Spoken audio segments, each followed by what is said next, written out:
Oke, nah jadi kita hari ini akan belajar mengenai apa namanya dasar pointer.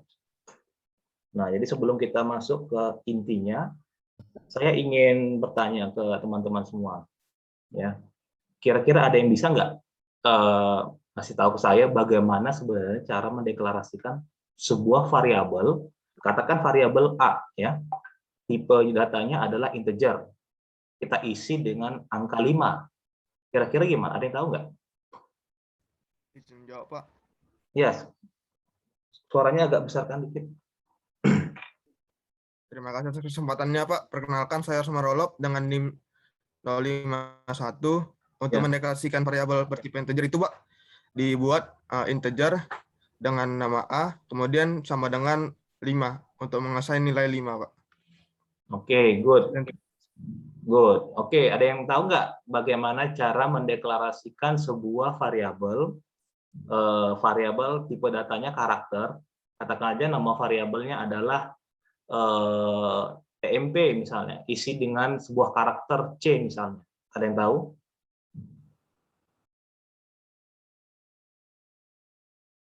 Ada yang tahu? izin jawab, Pak. Ya, silakan. Untuk membuat variabel tipe karakter, Pak, ditulis char dengan nama TMP sama dengan kutip 2 C. Good. Ya, bagus sekali. Nah, bagus ya. Jadi teman-teman sudah pada tahu ya. Saya rasa juga untuk masalah deklarasi variabel itu sangat sederhana dan saya berharap bagi rekan-rekan yang belum mengerti silakan diulas kembali ya. Nah, jadi sebelum kita masuk ke intinya juga, karena kalian itu adalah D3, output kalian itu ke depannya adalah menjadi seorang programmer ya. Kalau misalnya kalau nggak menjadi seorang programmer biasanya menjadi seorang QA atau tester ya. Jadi kebetulan saya sudah pernah bekerja di dunia industri, khususnya consulting, ya, khususnya consulting untuk IT, saya 8 tahun. Jadi saya pindah-pindah. Jadi sebagai seorang programmer, kemudian menjadi sebagai seorang karyawan bank biasa, ya. Nah, jadi saya ingin share ke kalian itu intinya apa aja, ya. Jadi kita nggak benar-benar based on dengan slide yang sudah saya share ini, ya, seperti itu. Oke, tadi sudah teman kalian sudah berhasil ya mengenai deklarasi variabel. Kemudian saya mau ingin challenge ya. Bagaimana kira-kira membuat sebuah array static? Ada yang tahu nggak array static yang integer aja? Di mana dia bisa menampung 3 apa namanya angka aja, integer. Ayo, ada yang bisa nggak?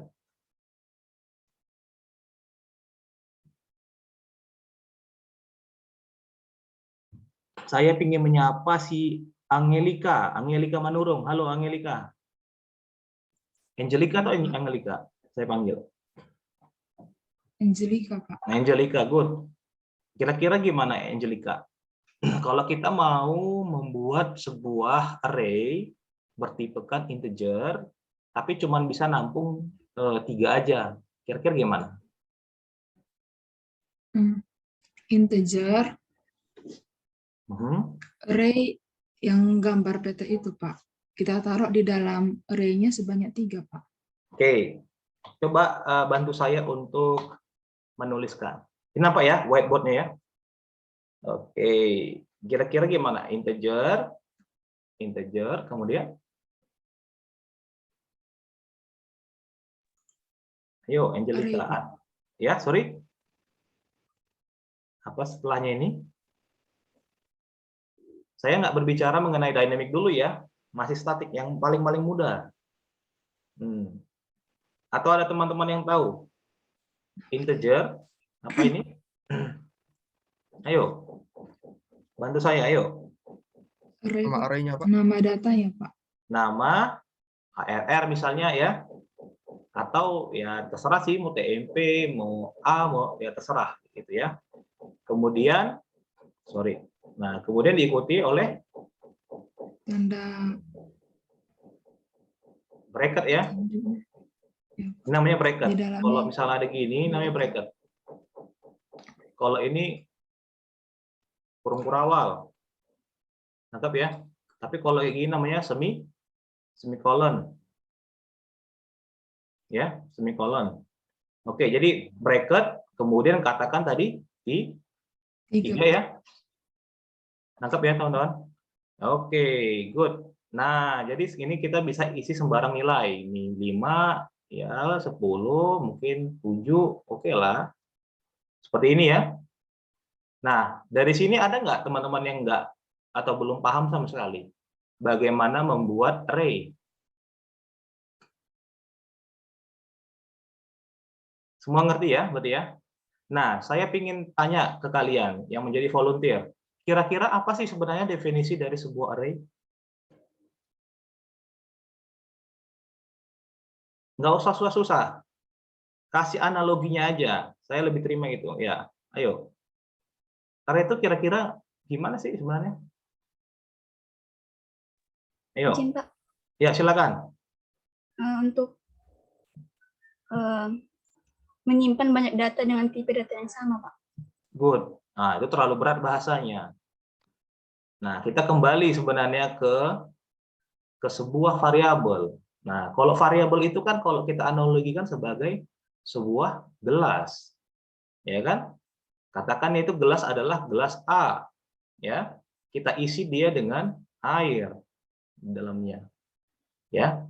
Air di sini adalah apa? Value atau nilai. Betul? Dan gelas di sini apa namanya? Nama variabel. Nah, kayak gitu ya. Nah, jadi kalau seandainya ada sekumpulan gelas, nah inilah kita sebut dia dengan array. Dia bisa menampung banyak value. Nangkep ya analoginya? Kayak gitu. Nah, akan tetapi isi di dalam gelas ini haruslah sama. Kalau kopi ya kopi, kalau susu ya susu, kalau sirup ya sirup. Kayak gitu aturan bakunya. Nangkep ya? Nah, makanya kalau seandainya Anda membuat sebuah array seperti ini modelnya, dia akan membentuk 3 buah gelas. Nah, kayak gitu loh.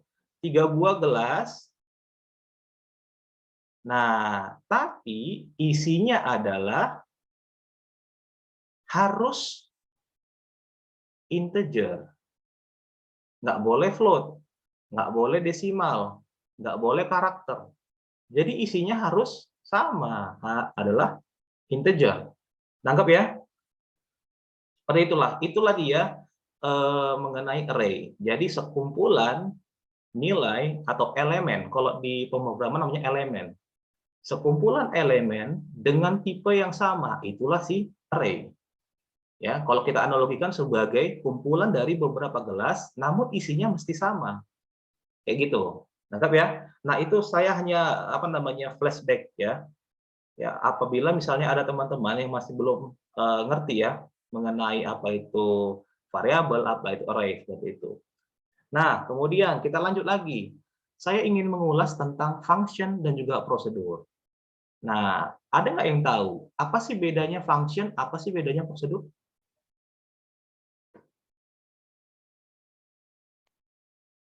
Ayo, ada teman-teman yang tahu?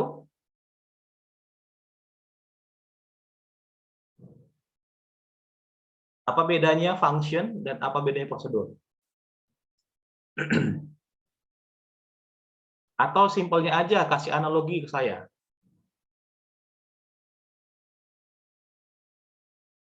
Ayo.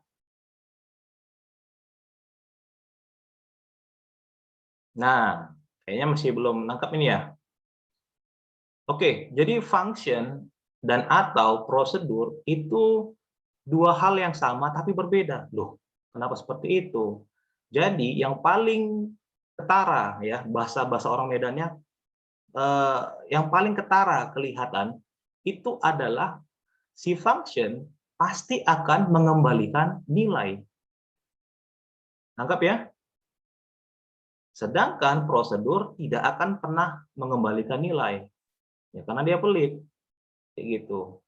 Nah, jadi Saya ingin mengupas satu persatu, ya. Si function itu pasti akan mengembalikan nilai. Apakah nilainya itu dalam bentuk integer kah? Apakah itu dalam bentuk desimal kah? Apakah dalam bentuk karakter kah? Apakah itu bahkan dalam bentuk array kah? Ya, suka-suka. Suka-suka yang membuat function tersebut seperti itu. Nah, sekarang saya ingin kasih tahu bahasa enaknya. Function itu kalau kita analogikan sebagai rice cooker. Nah, gitu loh. Ada yang pernah masak nasi nggak? Jadi sebagai rice cooker, asumsi seperti ini rice cookernya. Ya, kayak gitu ya, dicolokin ya. Rice cooker gunanya buat apa? Nasi, Pak. Iya, pasti. Dia digunakan untuk menanak nasi. Ya pasti seperti itu ya. Jadi dia akan digunakan untuk menanak nasi. Ya. Sekarang, apa sih yang dibutuhkan rice cooker? Listrik, Pak. Satu, apa? Beras. Bisa nggak Anda Beras sama langsung air, Pak. membuat ini? Ya, satu beras. Silakan berapa mo? Oke, 2 mo atau 3 mo ya silakan, tergantung kekuatan perut Anda untuk makannya kan. Yang kedua, apa? Air, Pak. Air, betul sekali. Sorry, air. Ya. Yang ketiga, apa kira-kira? Listrik, Pak. Betul sekali, listrik. Nangkep ya? Nah, tahu nggak teman-teman? Ketiga yang dibutuhkan ini, itulah yang disebut parameter. Sih? Nangkep ya? Jadi ketiga inputan ini atau masukan ini, itulah yang disebut dia dengan parameter. Parameter ya. Jadi parameter merupakan hal atau masukan yang diperlukan untuk diolah di dalam sebuah atau sesuatu hal untuk menghasilkan sesuatu. Jadi sebuah fungsi itu merupakan ya sesuatu hal yang mengolah inputan atau yang mengolah parameter menjadi sesuatu hal yang baru. Nah, hal yang baru itu adalah return-nya. Nanggap? Ada yang bingung? Ayo, silakan mau tanya.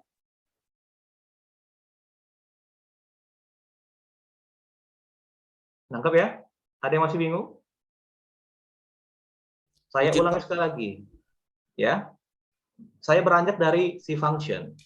Function itu adalah ya, sesuatu hal yang akan mengolah parameter atau inputan menjadi hal yang lain. Ya, hal yang lain ini akan dikembalikan kembali seperti itu. Jadi kalau Anda punya rice cooker di rumah, ya, atau nggak usah lah rice cooker, misalnya saya tinggal di kampung Pak, ya nggak masalah.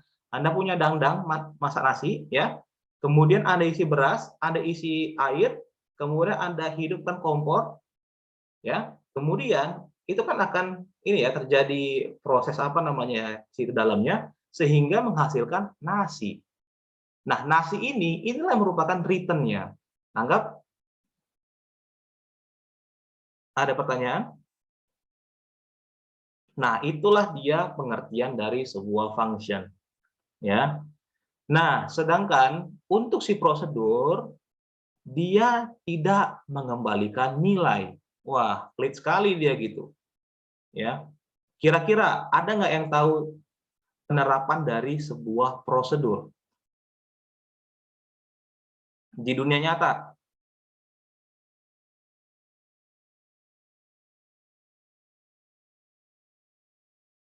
Ada nggak? Oke, nggak ada yang tahu ya. Kulkas. Kulkas cuma mendinginkan aja kan? Ini kulkas. Asumsi inilah kulkas, meskipun gambarnya jelek, nggak masalah. Ini kulkas misalnya. Anda masukkan botol minuman, Anda masukkan sayur, Anda masukkan ikan ke dalamnya, ada nggak dia kembalikan nilai? Nggak ada, dia cuma mendinginkan saja. Ya. Oleh karena itu, pengertian dari prosedur adalah sesuatu hal yang akan memproses inputan, ya, memproses inputan, tapi dia tidak mengembalikan nilai. Nah, gitu ya. Nah, jadi misalnya di dalam kulkas ini apa yang kita taruh? Misalnya botol air. Oke, yang kedua misalnya sayur, yang ketiga misalnya ikan dan lain sebagainya. Kembali lagi, ini adalah parameter atau disebut inputan, ya. Inilah yang akan diproses, namun dia tidak akan dikembalikan menjadi bentuk yang lain. Ada nggak botol air ini berubah? Kecuali jadi es ini ya, jadi es ya. Ya, itu lain hal. Tapi maksud saya hanya untuk mendinginkan seperti itu. Nggak ada yang berubah kecuali suhunya aja seperti itu.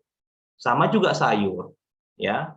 Jadi kesamaan antara function dan juga prosedur adalah satu, dia sudah pasti meminta parameter. Yang kedua, dia akan mengolah inputan itu atau parameter itu, ya, atau mengolah ini menjadi sesuatu hal, terkecuali prosedur. Dia nggak akan menjadikan sesuatu hal yang baru, ya, tapi inputan itu tetap diproses. Dia nggak akan mengembalikan sesuatu hal yang baru, terkecuali adalah function. Nangkep ya? Ada nggak pertanyaan mengenai function dan juga prosedur? Oke, nggak ada. Tadi saya sudah kasih tahu gambaran analoginya di dunia nyata. Sekarang saya masuk ke dalam bentuk realnya di codingan. Seperti itu ya. Nah, saya mulai dari function. Semua tipe data, saya bilang ya, jadi kan function itu kan diawali seperti ini kan, formatnya ya. Data type, kemudian nama function, diikuti oleh beberapa parameter. Ya, silakan Anda mau define berapa, silakan. Di sini algo pemrosesan. Anggap ya. Silakan Anda mau olah bagaimana itu parameter. Silakan Anda mau menambahkan, Anda mengurangkan, Anda mencari modulasi, Anda mau mencari apapun situ, silakan. Ya. Nah, di sini saya ingin fokuskan semua tipe data yang Anda kenal di pemrograman C ataupun di tempat yang lain, misalnya Java, PHP, Python, semuanya itu sudah pasti function. Contohnya Pak, saya bikin sini adalah integer. Contohnya lagi Pak, float. Contohnya lagi ya Pak, desimal. Nangkep ya? Nah, seperti itu. Sekarang, nama fungsinya apa? Ya suka kalian. Misalnya function apa namanya add, ya penjumlahan, ya silakan. Oke. Nah, kemudian di sini ada Anda sebutkan parameter yang dibutuhkan. Oke Pak, saya membutuhkan 2 buah parameter untuk melakukan proses penambahan, ya silakan. Di sini saya bikin detailnya. Di sini saya bikin detailnya ya. Nah, jadi kalau ada yang masih bingung, langsung diintrup aja. Saya bikin integer, misalnya function add. Saya bikin parameternya integer lah, ya, karena dia sini mintanya integer. Kecuali Anda mau mengolah float yang menjadi integer, ya silakan. Integer A, integer B, sangat mudah ya, sangat mudah. Kemudian integer result sama dengan A plus B. Return result. Anggap ya.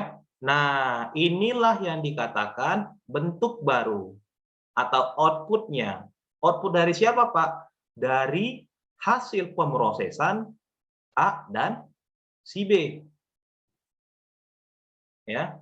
Nah, namun harus dipastikan bahwa tipe data si result itu harus sama tipenya integer kan dengan yang ini. Ya kan? Integer. Sama kan? Ini dia integer. Nangkap ya? Nah, dari sini ada nggak pertanyaan?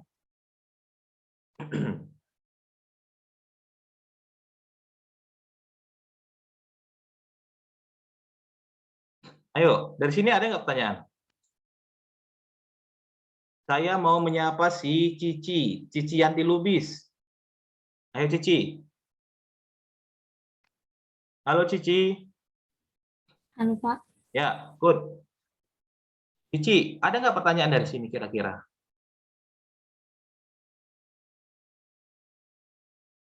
Nggak ada ya? Sepertinya udah. Ya, sepertinya indah ya. Oke. Nggak ada ya. Oke, good. Izin bertanya, Nah, Pak. ya silakan. Kalau misalnya, Pak, tipe datanya float, Pak, kalau returnnya resultnya diubah nggak, Pak? Iya. Nah, kalau seandainya Anda buat ini menjadi float, ya, katakan ini adalah float, ya. Namun dia return-nya integer, ya nggak bisa ya. Harus Anda casting namanya di situ. Pernah nggak? Ada nggak diajari masalah casting sebelumnya? Halo, halo, Julianti, halo. Ada nggak diajari masalah casting? Bukan casting pembuatan film ya. Mungkin pernah Pak, tapi udah lupa Pak. Nah, mungkin pernah. Nanti diingat ini ya, dibaca kembali ya. Nah, saya mau menyapa si Yoseplin. Yoseplin, pernah nggak mengenai casting? Ya Pak, pernah Pak. Nah, gimana kira-kira caranya? Kalau kita bikin di sini float, ya, namun ini adalah res. Saya mau casting. Kira-kira bagaimana nggak? Kira-kira bagaimana ini caranya? Nah, saya mau hapus dulu dah. Kira-kira gimana?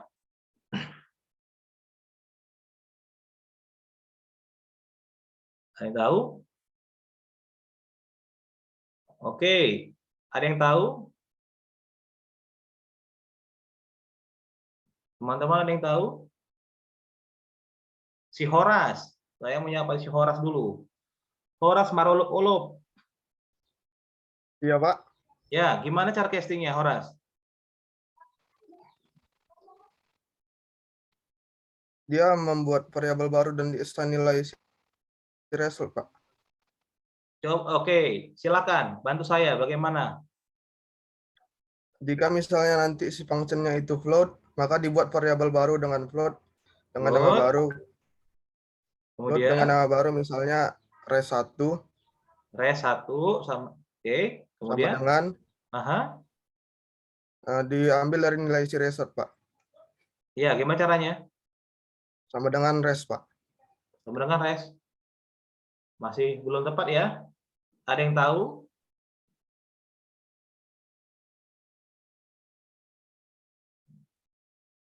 Kalau di sini saya nilai ya oke lah, dapat 70-80 lah ini. Sedikit lagi sebenarnya. Oke, saya mau Bolu Amanda. Simbolon. Amanda, halo. Halo Amanda. Wah. Iya Pak. Ya, silakan. Ini temanmu udah ini ya, udah ngasih tahu float res 1 sama dengan res. Ini sedikit lagi sebenarnya. Kira-kira gimana?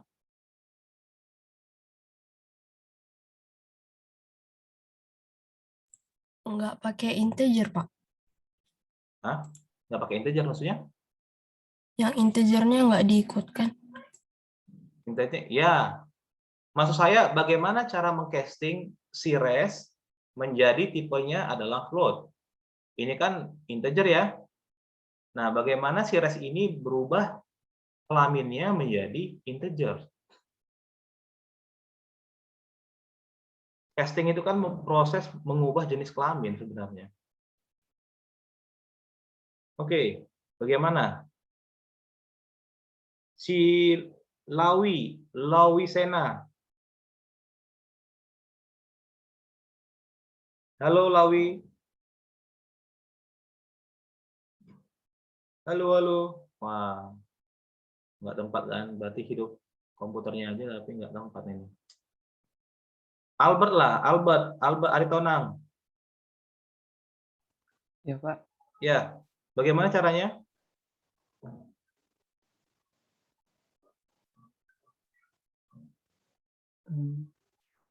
Integer A dan integer B-nya Pak diubah jadi float.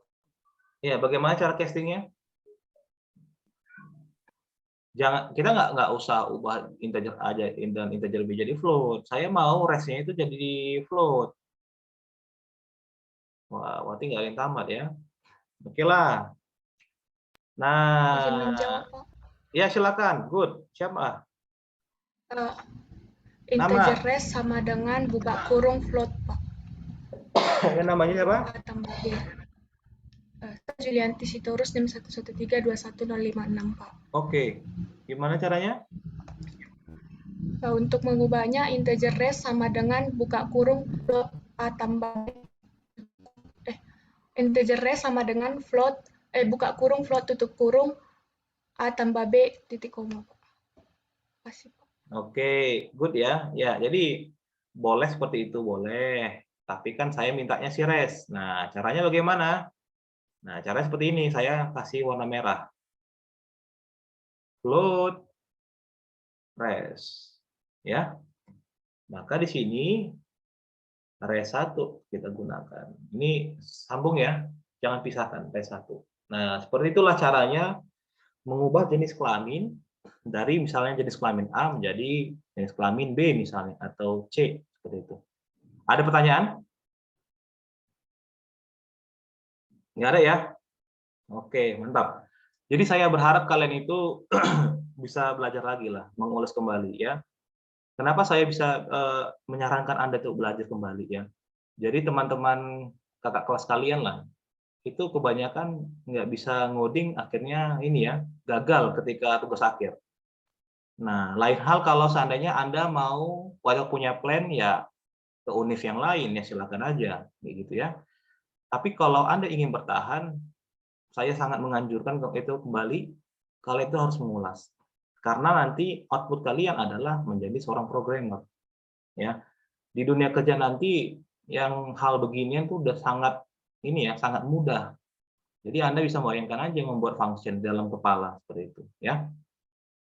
Nah, kalau Anda ingin mendapatkan gaji yang lumayan bagus juga, ya harus pintar seperti itu. Jadi nggak akan mengecewakan. Oke, ini tinggal 10 menit lagi dan saya akan create ulang ya untuk Zoom kita. Saya akan lanjutkan kembali ya mengenai pointer. Saya sudah mengulas mengenai function dan juga prosedur. Sekarang saya ingin fokus ke pointer. Ada yang sudah baca slide saya belum?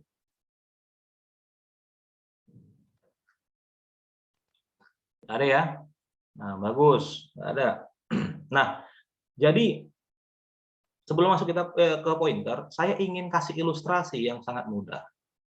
Tadi integer A saya buat 5. Tahu nggak sebenarnya di dalam komputer, ini kalau seandainya kalian mencetak menggunakan printf, misalnya ya, %d karena dia ada integer, ya. Kemudian Anda buat seperti ini. Oke, dicetak di dalam terminal adalah 5 misalnya. Ini nggak serta-merta 5 sebenarnya. Tahu nggak yang terjadi? Apa sih yang terjadi di dalamnya? Nah, yang terjadi di dalamnya adalah si compiler kita akan meminta alamat. Nah, seperti itu. Akan meminta alamat untuk mengambil yang namanya value-nya. Ibaratnya begini. Ibaratnya si Julianti, ya, pasangannya adalah si Horas, misalnya. Seperti itu. Nah, si Horas tidak akan pernah bisa ke rumah si Julianti kalau nggak tahu alamatnya. Kayak gitu logikanya. Ya, dia nggak akan pernah bisa ke rumah si Julianti. Masih banyak Julianti, ada Julianti Munte, ada Julianti Simbolon, ada Julianti apa namanya Pangaribuan, banyak sekali nama Julianti. Ya. Nah, bagaimana si Horas itu bisa tepat ke rumah si Julianti Sitorus yang notabene adalah mahasiswi ITB? Nah, dia butuh alamat. Seperti itulah prinsip dari komputer, ya. Dia butuh alamat. Nah, alamat itulah yang disebut dia dengan pointer. Ya. Alamat itulah yang disebut dia dengan pointer. Oke.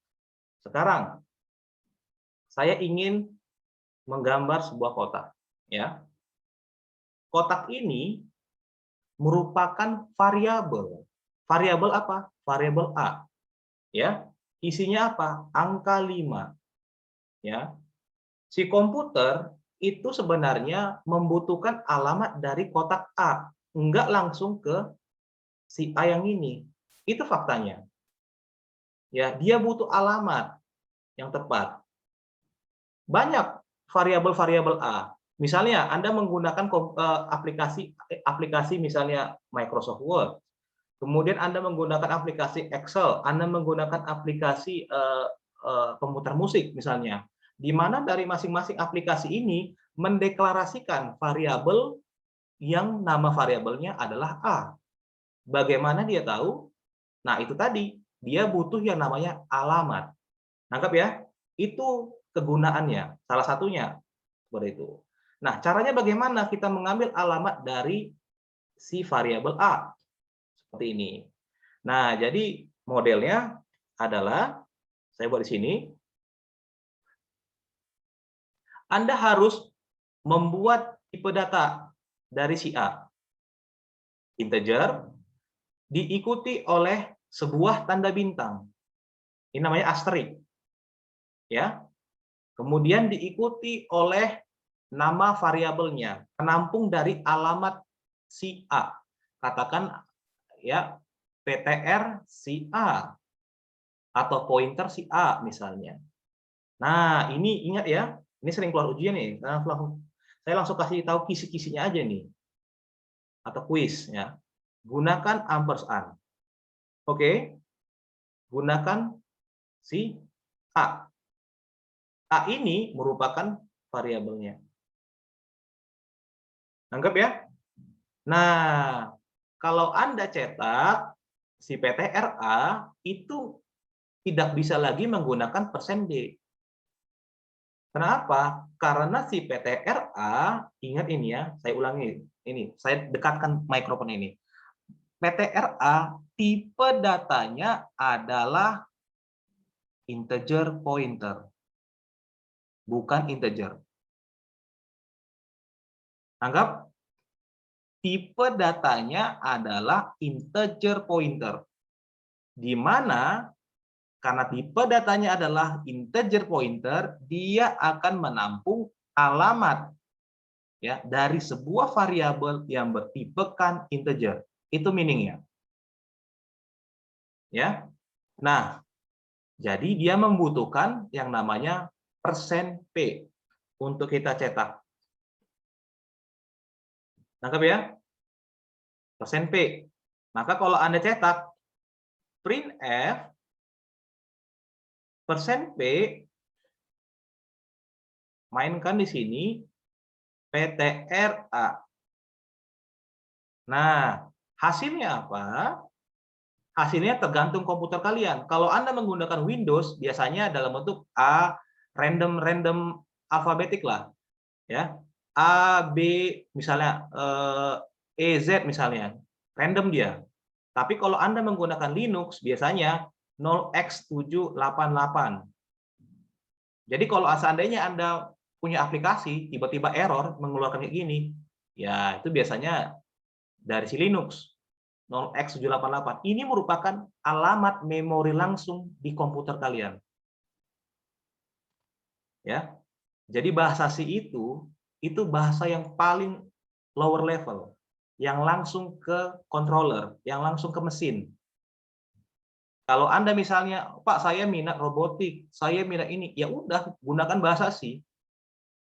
Anda mau meng-embed yang namanya program ya ke dalam microcontroller, ya gunakan bahasa C. Karena bisa langsung diakses oleh si bahasa C itu. Nangkep ya? Nah, ini merupakan alamat langsung hardware kalian. Kalau misalnya menggunakan OS Linux. Seperti itu. Kira-kira dari contoh sederhana ini ada nggak pertanyaan?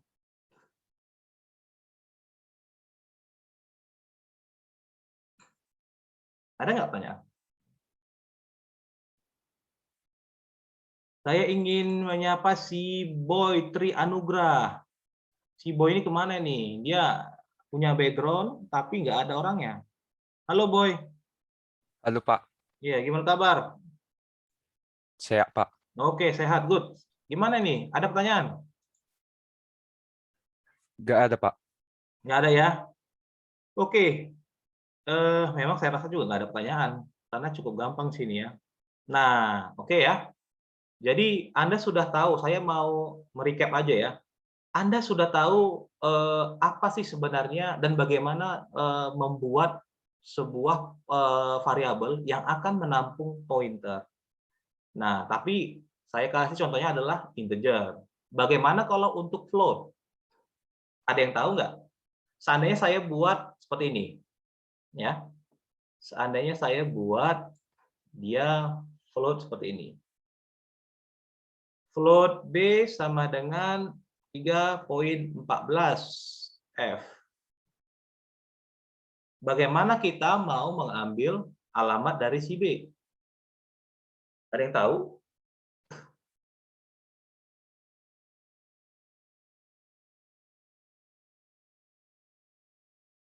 Ada yang tahu? Izin jawab, Pak. Ya, silakan.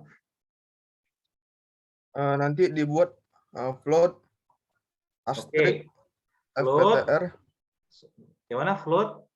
float asterisk Oke. FPTR PTR sama dengan NB, Pak. NB. Iya, good. Seperti inilah dia, ya. Jadi sama semuanya. Baik itu integer kek, mau itu float kek, mau itu karakter kek, mau itu dia tipe daftarnya desimal kek, ya silakan. Kayak gini ya modelnya, gitu ya. Nah, ini sesi kita mau selesai, saya akan create ulang. Silakan nanti Anda join kembali. Oke ya? Saya stop share dulu.